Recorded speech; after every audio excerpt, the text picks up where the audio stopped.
that beauty. I really like this variety. I'll share with you guys what this is because I'm going to start some more seeds. So hey guys, welcome to the Hydroponic Tower channel. Today we're going to be starting seeds for our tower gardens. Hydroponic seeds in Rockwool. Germinating seeds in Rockwool. Seems to be a really big struggle for some people, especially in the beginning. And seed starting is kind of like riding a bike. Very cliche to say that, but it is, because once you get it and once you kind of get seeds started and you have some failures, then it's less dramatic when there's failures or when something's not working.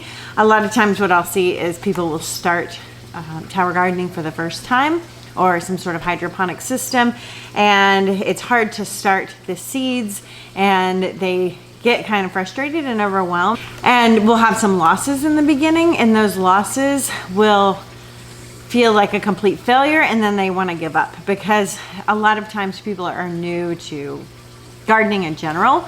And so that's kind of the difference between a seasoned gardener. I know when someone tells me I've been gardening for 10 years and they buy 3, 4, 5, 6 towers, they are going to figure out how to grow this way because they have enough knowledge as far as growing to kind of problem solve some things. But for a lot of people that are just getting started, that's not the case. So I homeschool my children and we classically educate, and we talk about the 3 stages of learning through a classical education, which is the grammar stage, the dialectic stage, and the rhetoric stage. And in the grammar stage, it's just words. It's like, what is Rockwool? You know, this may be completely new concept to people, even what Rockwool is.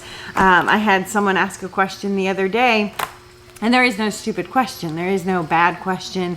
It just made me realize, like, some people are so new that they haven't even made it through the grammar stage. We just need to take baby steps towards understanding some concepts so that we can get through the grammar stage and then into the dialectic stage. And in the dialectic stage, you can start to problem solve a little bit. So if a seed doesn't come up, you have enough grammar and knowledge and experience that you can start to try and figure out why did last time it came up and this time it didn't, what's different. And then in the rhetoric stage, you can educate and you can problem solve almost anything that comes up. I'm really just documenting life with the towers. I grow the majority of our food on aeroponic tower gardens. The things I can't grow in the towers, I try to grow in raised beds. I grow year round, so I grow in this garage during the winter. And so when I make these videos, I'm actually just like living out life with towers. So these are actually, this is on my chore list today. I have a couple of chores. I need to clean out 2 towers and start over in those towers. And I need to start some seeds. And this seemed like the easier job. Today's our homeschool out of the house day. So this seemed like the easier task. And I like to grow this way, for one, because I can grow 365 days a year. And because I can have little projects like this that aren't so massive and all-encompassing. We're doing a little bit of growing consistently throughout the year to make sure we have food to harvest every single day. So I harvested a cucumber earlier. I harvested 3 other cucumbers and some tomato and basil for a salad. So it's just continuously interval planting, so there's always food to harvest. I'm growing things for the fall gardens that will live outside in the towers behind me, and then also preparing some things that will be the food that feeds us over the winter. So when the towers come in this garage, we do have a heater in here, but it's not super sealed up and the ceilings are really high. So I will put heaters inside my tanks as well to keep the water just temperature controlled in the reservoir tanks, which really makes a huge difference because it is more about the water temperature than the air temperature, just like with soil. That's, you know, just like when you're growing out in the soil. And so growing this way, we're able to, like, this is quite a few starts for the home gardener, and I can just do this every couple of weeks, and it just makes sure that the food is constantly coming off the towers into our home and into our bellies, and then we're starting new seeds so that we have a continual supply of food. So I just did a little tour around the towers for things that maybe are at the end of their life. Like a lot of my green beans are coming to the end of their life, so I need to start some new green beans. And then just some things that I really want to have to eat that I don't have a lot of on our tower right now. So that's what we're going to be starting today. In a few methods on how to do this that are a little bit different and that I'm just not familiar with. But overall, the formula, unless you have a greenhouse, is pretty much the same in my opinion. I take my Rockwool, soak it for 20 minutes, and we'll talk more about this as we go along, and then plant my seed in there. I use vermiculite. I like to use vermiculite. You don't have to. And I put them on a heat mat with a temperature control under a grow light. Most things need light to germinate. Most things like it from 70 to 85 degrees to germinate. A couple of things like dark to germinate. And there are a couple of things they need to be cold before they will sprout or germinate, like spinach. So when I start seeds, even though some may need light and some may need dark, the majority need light. The majority like it in that 75 to 80 range. And so I keep my system pretty much the same. And I'm not going to get too specific into each plant. I want to just talk about general concepts and problem solving, because lately I've seen a lot of people really struggling to get their seeds started, and I have some ideas on what is going on there. So let's dive in, and I will address what I think is happening in those situations where they just can't get any seeds to germinate, and talk about what we're going to plant, and just walk through the steps of growing hydroponic seedlings for our aeroponic tower garden. All right, so there are 6 things to pay attention to when growing seedlings in Rockwool. Now, if I could grow these in a greenhouse outside, that is where you're gonna get a lot more success with germinating. It's just the ideal environment. But I don't have a greenhouse, and most people don't, and we want to make sure we can still grow food even if we don't have greenhouse and a lot of extra things like that. Seeds don't germinate for a few reasons. They're either too hot, too cold, too wet, too dry. The seeds are bad. And then there's a couple of things that I think are going on right now, just based on asking questions for people who are really struggling to start seedlings, and doing a little research on maybe what might be going on in their situation. So one of them is water. If you are on city water, you cannot use treated water, or any kind of treatment on your water that you're using.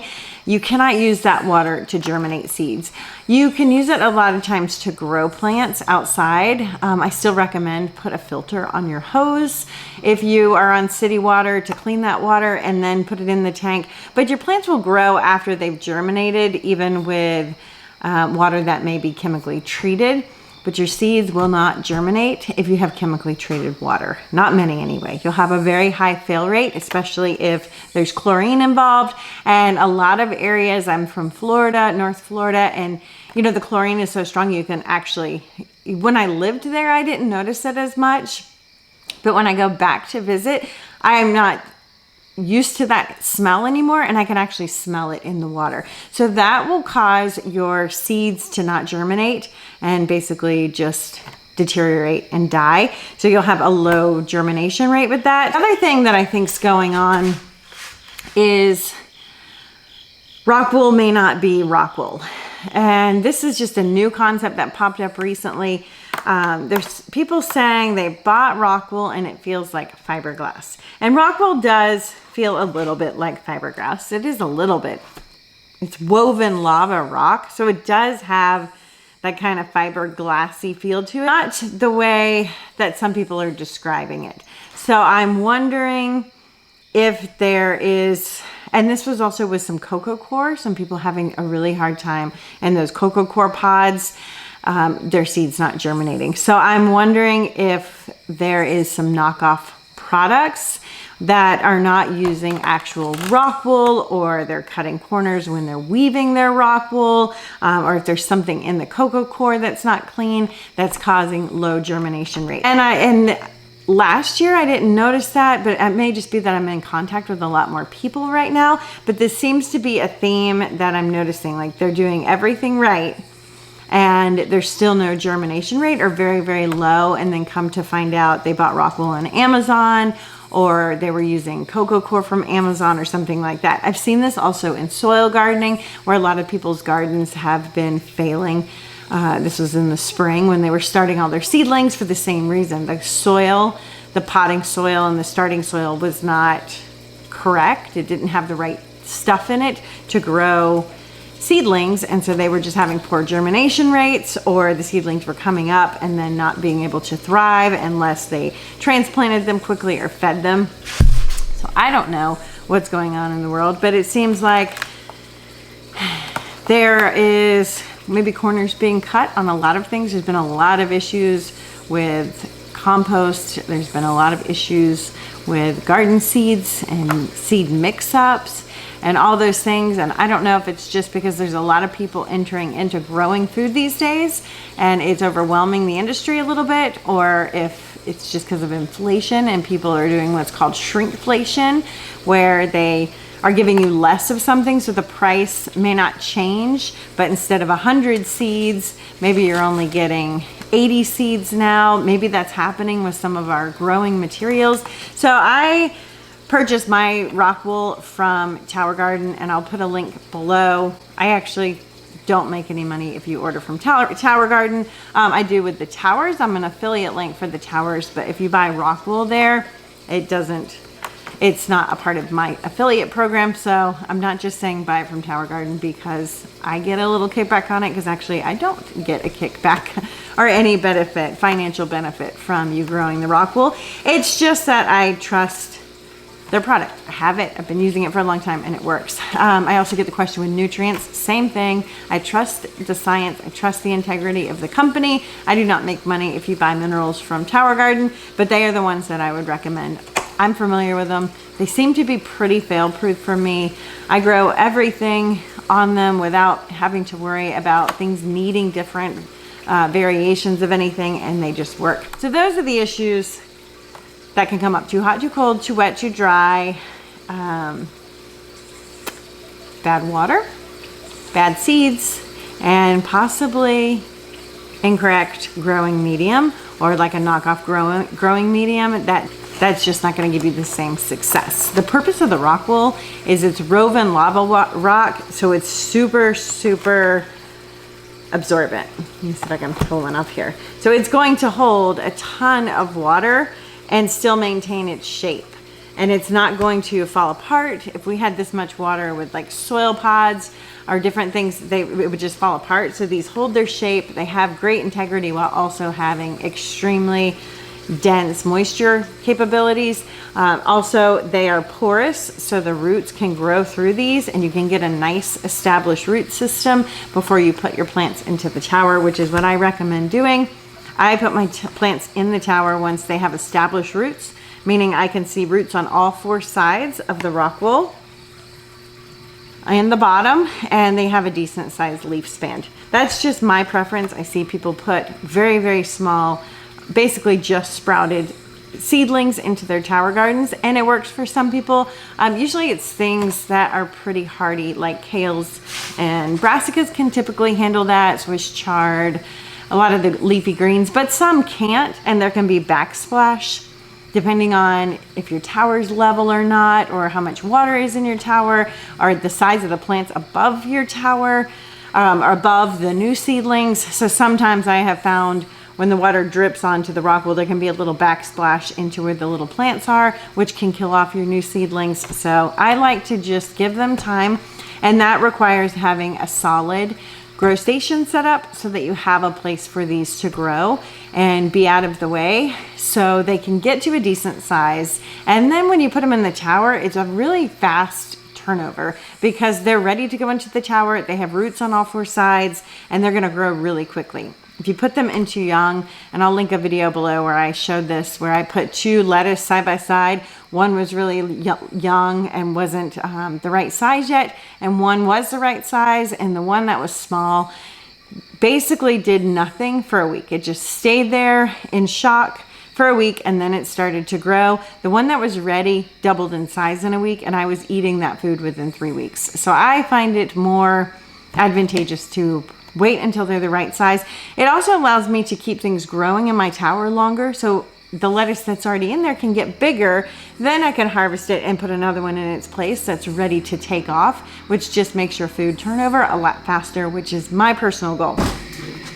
All right, guys, my memory card filled up when I was planting and I didn't catch it in time. So I'm gonna just back up a little bit. Don't really know where this video cut off, but basically, I like to use Rockwool, or I like to use my Rockwool. I don't like to use the coconut coir. I think it's more expensive. And then I soak my Rockwool for 20 minutes. I plant my seeds in it, and then I use vermiculite. And I use the vermiculite because it will allow light to penetrate through for the things that like light to germinate. And it also provides a little bit of protection to the seeds so they're not drying out. Even though the Rockwool is wet, I don't want the seed to actually dry out by accident just from airflow. And then if the seed likes dark to germinate, it offers it a little bit of protection, so we have a higher success rate with that. And what I just planted in this one was a Merlot Chinese cabbage, and this is kind of like a Napa cabbage, and I grow these in the baby greens section of my towers. I have 3 baby greens extension kits on my towers.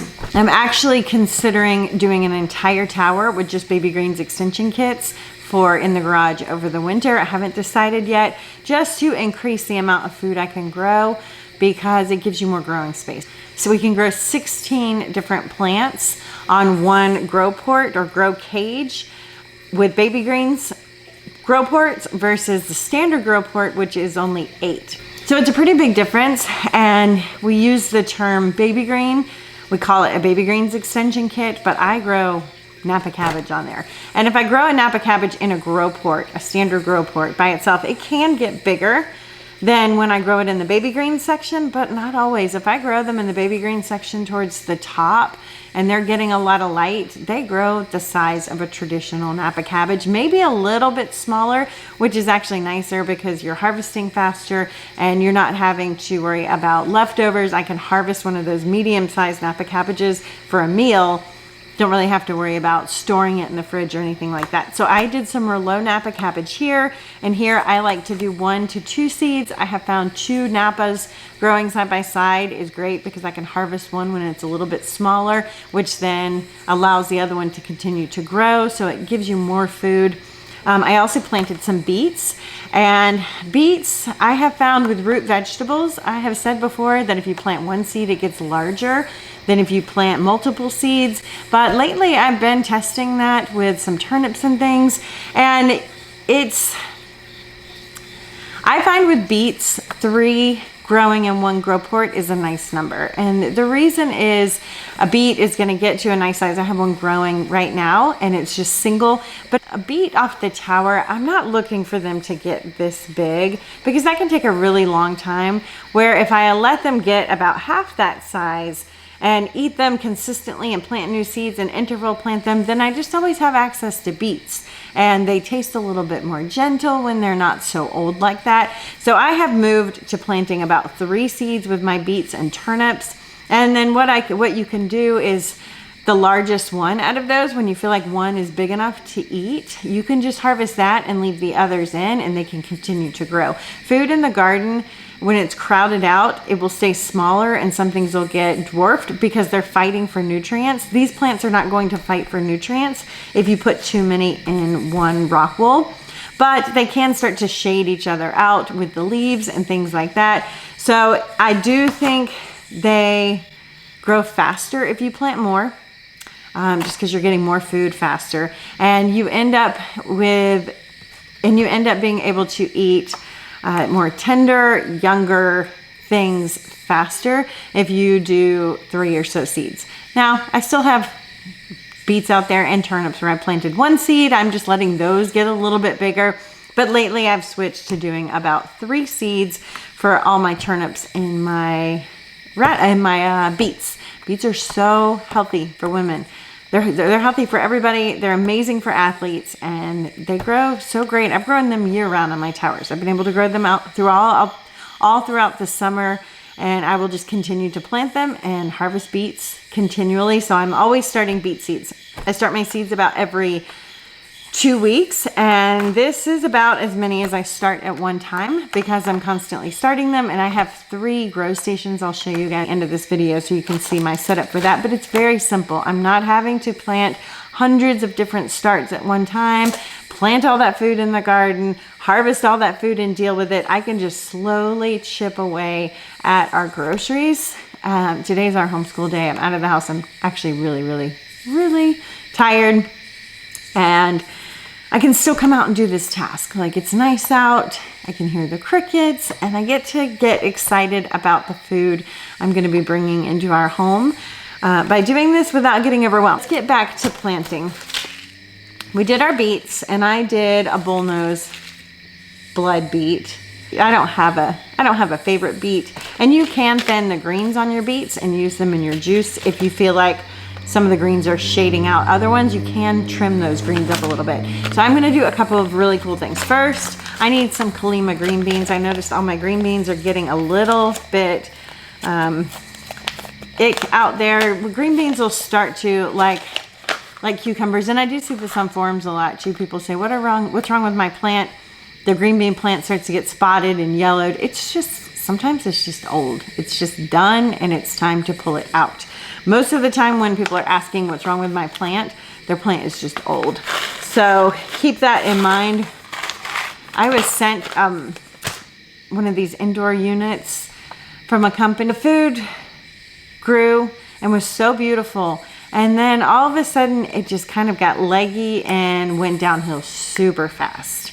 And it was such a good reminder to me that with these towers, we don't have that. These towers will keep food alive for a really long time. You can have an 8-month-old lettuce, 9-month-old lettuce in a tower if the temperatures are right, and it'll start to get leggy and so on and want to grow seeds, but it'll stay alive in there for a really long time. But that doesn't mean we should let them stay in there for a really long time. Our food tastes better, our tower stays cleaner, and we get a lot more food if we're planting, harvesting, eating, planting, harvesting, eating. So these are the Kalima beans. I love these because the bean is about 30% longer than a standard green bean, which means more food. They also taste amazing, super tender, kind of a French beanie, but not as tender as a French green bean. Just been really happy with the Kalima. Does it say what kind of bean it is? Let me look. So we're gonna do 1, 2, 3, 4, 5, 6. We're gonna do 10 of those plants. Extremely productive, long, slim, straight green bean pods. Yeah. Eat fresh or can't, great for canning. I just really like these. I like the taste, I like the texture especially, and they do really great. Okay, so we're gonna do some zucchini. And I can do this because these towers are going to come into the garage. I'm only gonna do 2 because I am pushing it. I'm getting close to where the weather is gonna start getting pretty cool, and it could hinder their growth or their fruiting. Right now, I've got zucchini and squash, and they're doing amazing. And my cucumbers, they love this cooler weather and are doing great. But I'm not sure if that'll be the case as we get closer to the winter. Usually I start them inside once they're already in the temperature controlled area. But I want to see if I can get some of these plants to be a little bit larger before I come into the garage, because that'll mean I'm having food faster over the winter, because some of the things that are growing on the towers will not translate from outdoors to indoors if they are past their maturity. If they're already fruiting and they've been fruiting for a little bit, it's really hard to get them to adjust from being outside in the sun to being okay with being in a whole new environment in the garage with artificial lighting, especially as the temperatures change. So just be mindful of that. You have to really time your planting to try and get some growth in your plants, but not really have them, definitely not at the peak of their fruiting season. Those need to be taken out before you come into the garage. But if you can get them almost to the point of fruiting and then move them in the garage, they tend to do a little bit better. So I'm doing some cucumbers for that reason. I will also plant all of my less cold tolerant. This is the pick a bushel, which is this one. and my less cold tolerant plants will be on the same towers. So if it is starting to get cooler than those things can handle consistently, I can leave my fall crops outside that really like the cold, and I bring my warm weather crops indoors earlier and go ahead and get those established. So we're gonna do garden bush pickle. Actually, I think this is the garden bush pickle. These are dwarf variety or pot variety from Park Seed Company. And I have been really happy with these because they stay small, they fruit super fast, and these are one of those plants that just kind of does its thing and it burns out really quickly. So if you're wondering what's wrong with your cucumbers, it's probably time to start some new cucumbers. And I just turn them over really fast. There's no point trying to keep something alive that's struggling. I just start new seeds, and when one starts to struggle, I rip it out and replace it. So this is the salad more bush. And I think that's all I'm gonna do for those. I have some celery here, but I just started a bunch of celery. My trick with celery is to plant 5, 6, 7 seeds per Rockwool. Let them turn into baby plants. I keep them in the baby green section until they get about 5 inches, and then I pull them apart and give them an individual Rockwool, because I only like 1 celery per Rockwool because I want an actual grocery store type celery. And when they're crowded, they don't do that. They get kind of leafy and can sprawl out. But they're also a little bit finicky to start, and so I find it best and most economical for the tower space to just start a bunch, 5, 6, 7 at once. When they get to this big, take them apart, give them each their own individual Rockwool, and then put them back in the tower. I'm gonna do some fennel bulb.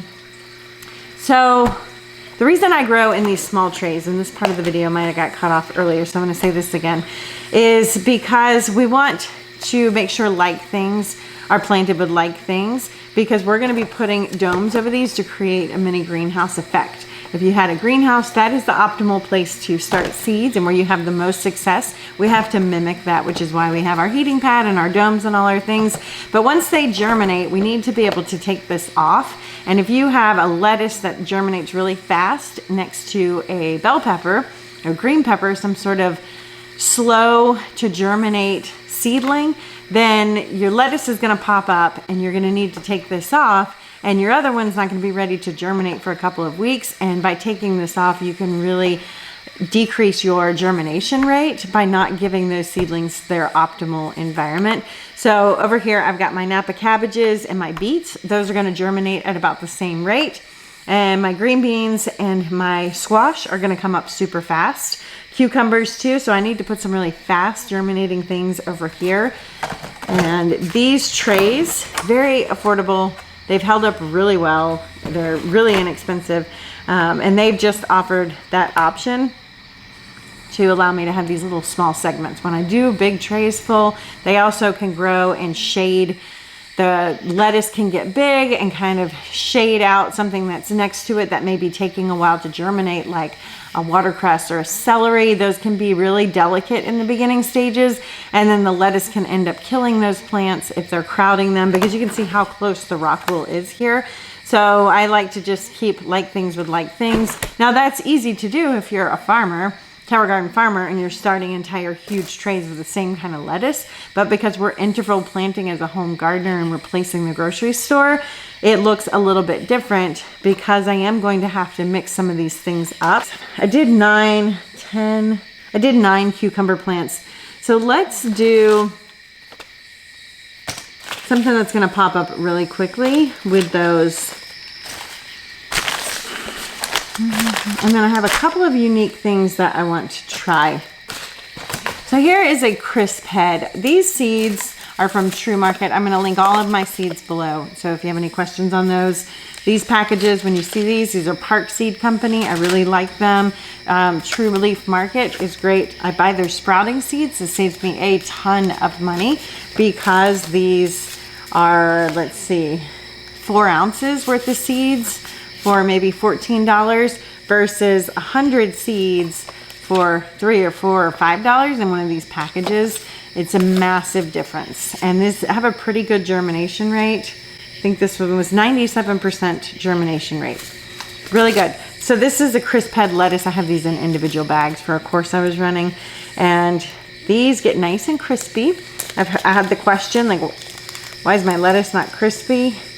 Because you didn't plant crispy lettuce. So this one's a great one. It's crisp head lettuce. And I'm gonna plant these like a baby greens I'm gonna plant these for the baby greens section. So I just like to do a thin layer covering the entire bottom of my Rockwool. These are gonna grow super fast and will be available to eat in just a couple of weeks. And that's it. Those are with my cucumbers, so those are gonna grow really fast. Let's see what else I wanted to start. I wanna start some moringa seeds. Moringa, if you're not familiar, this is a superfood, one of the most nutrient-dense plants on the planet. I grew it in Florida as a tree. I do not know if this will grow on the towers. I'm going to see. I do know it loves wet. We had a couple of hurricanes come through, and my moringa had fruited. It creates like a big okra-y type seed pod, and I had all these seeds all over my yard. And when those hurricanes came through, and my permaculture gardens had a lot of mulch on the ground, and it was super wet, I had moringas pop up everywhere. So that gave me the idea that maybe moringa is a plant we can grow, not as a tree, because we certainly don't want a tree growing off our tower, but as a fast crop. So let it grow, harvest it until it gets stressed out from being harvested too much and starts to get a thick woody stem. That's typically what will happen with herbs that are really hardy. Basil will do that too. You harvest it, you keep it from flowering, you harvest it, and as you do that, the stem goes from being a delicate stem to very woody, very, very hard and dense. And that's when it's time. It's not really going to even try to go to flower. I've got one right now that's past, it's like given up its will to even try and produce flowers. It will a little bit, but another one that I left alone, the whole thing's flowers and it's making seeds for me. And that one's not, it's just been kind of stressed to the point where it doesn't have a lot left to give. So that's how I'm gonna treat these moringa, and we'll just see what happens. They're a really unique seed. Big seed. And I will keep you guys posted. There'll be a whole moringa video if I can get these to germinate. So I'm gonna fill up this whole tray with these. I have a lot of starts right now outside ready to go into the tower. And I have some towers that need cleaning and transitioning. So I don't need a whole lot of variety right now. So I'm really focusing on things I want to make sure we have to eat to replace the grocery store that are important, which are the green beans, the squash, cucumbers, lettuce, bok choys, beets. I like to have beets all the time, constantly. Beets are so healthy for women, for athletes as well. So I like to have those constantly growing so I can be eating, starting new ones, and there's always something, there's always a beet to harvest is the goal. And that requires doing a little beet math. Like if you want to eat a beet a day, how many do you have to plant and how often do you have to plant so that you have access to eat a beet a day? That's the question, right? And that just takes a little bit of timing and a little bit of practice to kind of know what those numbers are. All right, I think the last thing I'm going to plant, because I only have one more tray, is spinach. And this is a giant noble. So spinach is one of those plants they say you have to get it cold stratified, I think is the word. I may be saying that wrong. Before it will germinate. I will tell you, I have had them germinate without trying to make them cold before, but it could just be that our temperatures here are cool enough at night. I am going to leave this tray outside for 2 nights and 2 full days, kind of tucked on the rim of the tower. And we're in the 50s at night, and I know that's the temperature that spinach likes to get at before it germinates. But I have found just leaving them out there to germinate, they will not germinate. Spinach, I also believe, likes dark.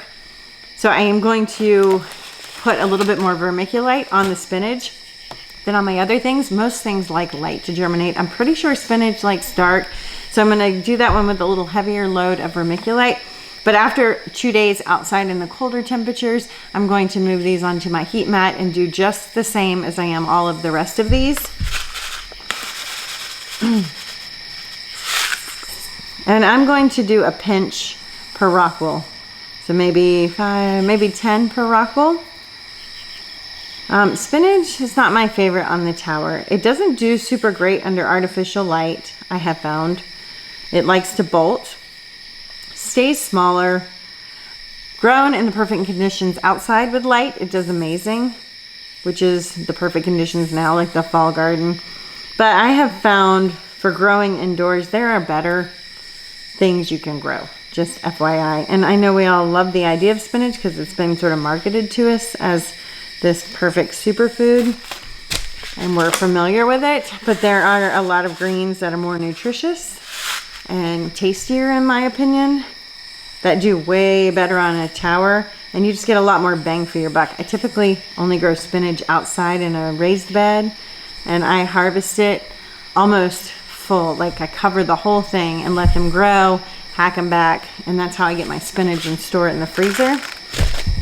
But I do want to see if we can get some of this Big Noble lettuce and eat like a leaf lettuce, or just to have as a bonus on our salads. I have the real estate on my towers. If you only have one tower, you don't have a lot of grow space. I don't recommend spinach being something you grow, just because, like I said, the bang for your buck isn't really there. If you grow something like Mizuna or Mabuna, those, to me, a Mabuna tastes better than a spinach when it's harvested young. You can get a ton of them to grow. They grow super quick. You can buy the sprouting seeds for them and save a lot of money, and you just get a lot more food.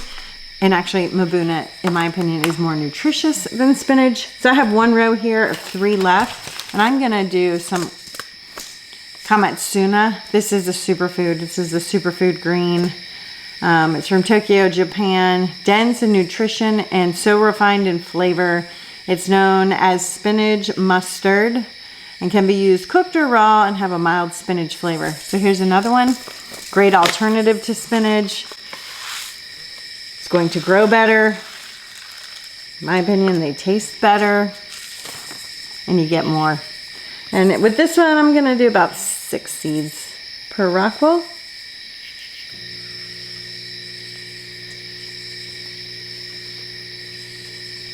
Okay, so that's all I'm gonna plant today. Just to recap, we wanna make sure we have the right temperatures, 70 to 75 degrees. I use these heat mats that have a temperature gauge on them, and I will take you guys over there to share, and I'll link these below. And this says warms root area, 10 to 20 degrees Fahrenheit, ambient temperature. So this one has a temperature control. It doesn't tell you what the temperature is, but you can get like a meat thermometer and put it in your Rockwool to see what temperature your Rockwool is if you want to. We want to be in the 75 to 85, 70 to 85 range for germination.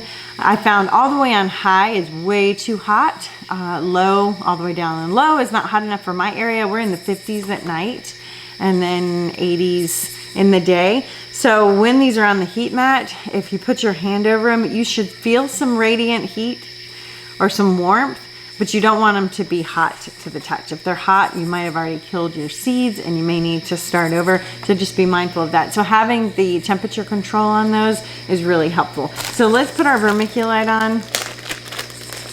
And this is the spinach. So we'll do these a little bit heavier.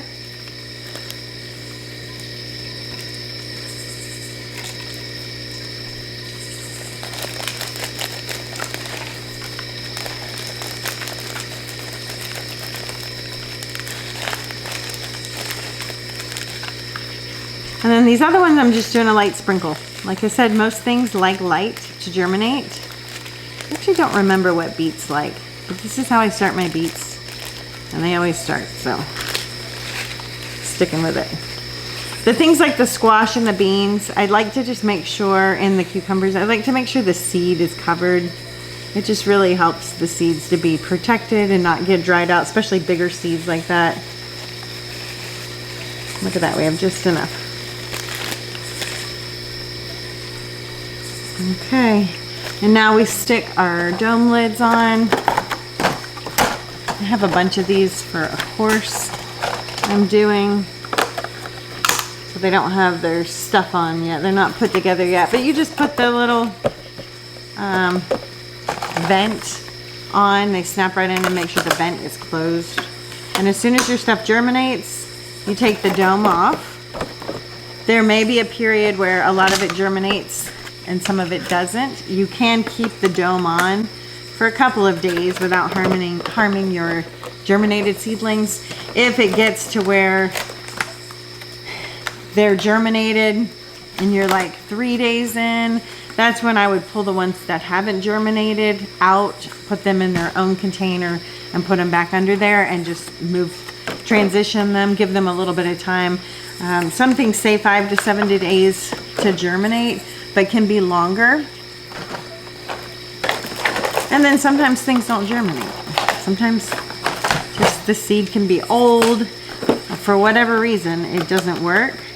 And in that case, I just plant something new in that Rockwool. So I will go check my Rockwool, and once I've decided, okay, it's been 14 days, we're way past the germination, or this is lettuce and it should have come up by now and it still hasn't come up, I'll just start over using the same Rockwool so that we don't waste anything. So let's go to the grow station and put these down, and I will show you guys the next step. All right, this was that spinach one. I forgot. This one's gonna go outside. I've got my mat up here. This one's on medium heat. Actually doesn't feel very warm. I'm gonna turn this one up a little bit. They just have a little dial here. So what I do is go all the way to high, and then I'll back it down.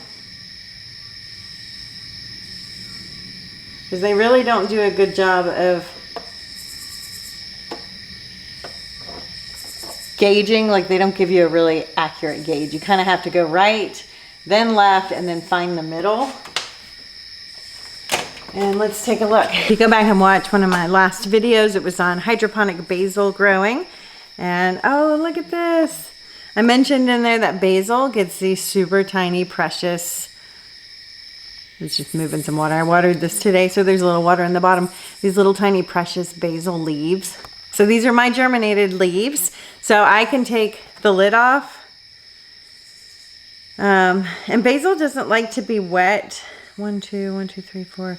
So I plant 4 to 6 seeds per basil plant, and I shared that in that video. There's a couple that need to be germinated. For tonight, I'm gonna go ahead and leave this on one more night. But tomorrow I will definitely take this lid off, and they will stay under this grow light until they get to the size that I want them to be to go into my towers. If I'm growing inside in the winter, I just keep them on this grow station until I'm ready to put them in the tower. But once they start to get larger true leaves, so definitely not these are little sprout leaves, then the true leaves, I will start to feed it nutrient water from my tanks. And that keeps them growing and keeps them healthy so that they are maturing in your grow station, and then they can go into the tower. If I am going to grow outside, I will go ahead and move these outside in a couple of days once they get a little bit bigger and I feel like my germination is complete. And I will do the same thing once they get their true leaves. I feed them outside, but I'm exposing them to sun since that's where they're going to be growing. So these are doing great. We're going to keep them under the light. And I have my heat mat here. And I have 2 grow lights.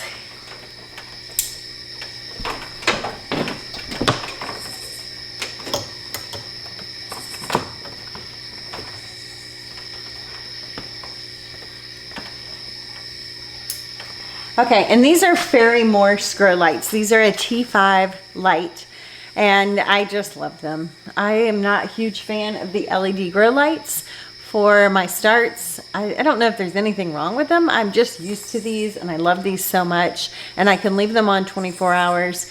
I don't have my heat mat and my lights on a timer. I just set this up and leave it alone. And I've just been really happy with those, so I'll link them below. I do have a hydroponic light, or an LED light system that does really well, but it's so big. It has a fan, and it puts off a lot of heat. And if I leave my seedlings under something like that too long, they dry out and get burned up. So I do use that one, but I mostly only use that in the winter time when it's colder in this garage and when I don't have enough space, which is rare. 3 grow stations for me is enough, and I turn over and grow a lot of food. So we are going to put, that one's the spinach. So we're gonna get these set up, and I'm going to try and get them on the heat mat. And I can get 6 on this heat mat side by side.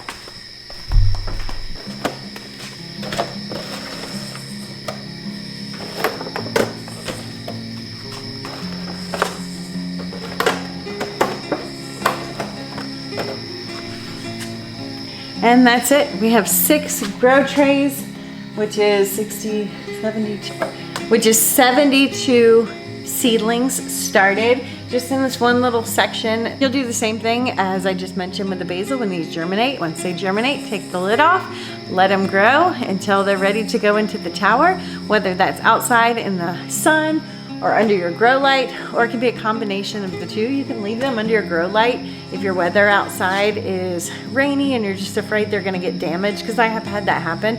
I will put my seedlings outside and they'll get too wet or just kind of beat up because I'm just busy and don't have time to get the tower clean to put them in or things like that.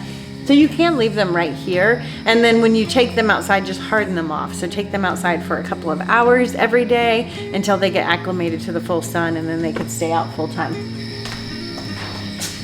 And before you know it, you're gonna have a tray of starts like these. Just look at these. This is some lemon basil that's huge. Oh my gosh, it smells so amazing. These are huge. This smells like lemon balm. Very similar to lemon balm. It smells so good. I've got some cabbages in here, some eggplant. These are my celery that I mentioned that I heavily seed and then break them apart when they get bigger. So lots of things ready to go into the towers.